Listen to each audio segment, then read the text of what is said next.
Central యూనివర్సిటీకి సంబంధించి మరి వారు రీట్వీట్ చేసేది సమితా సిబర్వాల్ గారు చేయడం జరిగింది. ఆమె అందుకే చెప్పింది క్లియర్గా.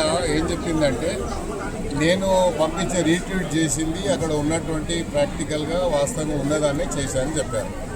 కాకపోతే నోటీసు మాకే ఒక్కరు ఇచ్చారు కాబట్టి ఒక సీనియర్ ఐఏఎస్ ఆఫీసరు, అదేవిధంగా చీఫ్ సెక్రటరీ గారిని మీరు చూసారు, మన సుప్రీంకోర్టు కూడా జైలుకు పోతారా అన్నారు. మరి శాంతకుమారి గారు సీనియర్ ఐఏఎస్ ఆఫీసర్, ఆమె టోటల్ క్యారియర్లో ఎక్కడ కూడా ఆమెకు చెడ్డ పేరు లేదు. కానీ మన సుప్రీంకోర్టు కామెంట్ వల్ల ఆమె ఎంతో హ్యూమిలేషన్కి గురైందని మనం అర్థం చేసుకోవచ్చు.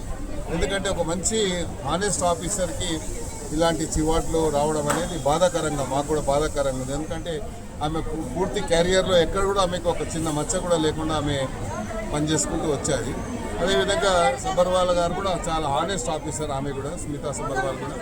మరి ఆమె ఉన్న వాస్తవాన్ని రీట్వీట్ చేసింది తప్ప ఏదో గవర్నమెంట్ చేసిందని నేను భావించడం లేదు, గవర్నమెంట్ ఉద్దేశపూర్వకంగా బ్లేమ్ చేసిందని నేను భావించడం లేదు. ఎందుకంటే గచ్చిబౌలి ఏదైతే ఇష్యూ ఉందో అక్కడ డీప్ ఫారెస్ట్ ఉంది అని చెప్పి రకరకాలుగా వచ్చింది కాబట్టి మరి దాని విషయంలో ప్రభుత్వం మళ్ళీ మళ్ళీ పునరాలోచన ఉంది అనేది మనం చూస్తూ ఉన్నాం. సంతోషంగా, ఎందుకంటే సెంట్రల్ యూనివర్సిటీ ఆ పరిధిని, ఆ యొక్క శాంటిటీని కాపాడాలి కాబట్టి ప్రభుత్వం అలా ఆలోచిస్తుందని నేను భావిస్తాను. ఉన్నాయి, దాన్ని నేనేం చెప్పాలి. అసలు ఆ సభ పైన మీ ఉద్దేశం ఏంటి? అసలు భారీ సక్సెస్ అట, అది ఉప ఎన్నికలు కూడా వస్తాయంటారు.